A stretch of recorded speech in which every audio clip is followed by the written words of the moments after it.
200 యూనిట్లు అందరూ అనుభవిస్తున్నారు. 200 యూనిట్లు బీపీఎల్లో ఉన్నవాళ్ళు 200 యూనిట్ల గ్యాస్. మీకు కూడా 200 యూనిట్ నాకు ఎందుకు వస్తుంది? I'm not in a BPL.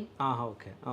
నేను అందుకే నువ్వు అడగొద్దు అని నాకు అడుగుతున్నా నేను అంతే. నాకెందుకు వర్తిస్తుంది? ఇప్పుడు మళ్ళీ కింద ఎవరైనా రాసుకుంటారు, సుజాత మేడంకు 200 యూనిట్లు ఇస్తున్న కాంగ్రెస్ ప్రభుత్వం అని నాకెందుకు వర్తిస్తుంది?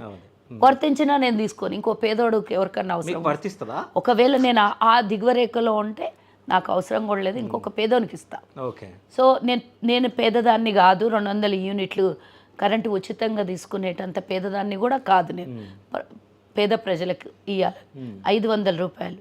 కేంద్ర ప్రభుత్వం 1200 రూపాయల గ్యాస్ కొనుగోలు చేసి 700 రూపాయలు తెలంగాణ ప్రభుత్వం భరిస్తూ సబ్సిడీ 500 రూపాయలకు సబ్సిడీకి మహిళలకు ఇస్తున్నాం. ఈరోజు గతంలో కేసీఆర్ మహిళా డాక్రా గ్రూప్ మహిళలకి వాళ్ళకు 1000 కోట్ల రూపాయలు బకాయిలు ఉండే, వడ్డీ లేని రుణాలు ఇవ్వలేదు. వాళ్ళకు రావాల్సినటువంటి 1000 కోట్ల రూపాయలు ఇవ్వలేదు.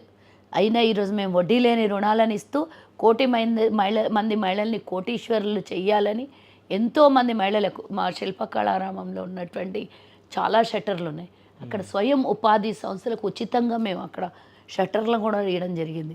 ఎన్నో మందికి మహిళలకి పెట్రోల్ బంకులు, అది ఏమంటారు రైస్ మిల్స్, ఇవన్నీ మహిళలకు ఇస్తున్నాం మేము.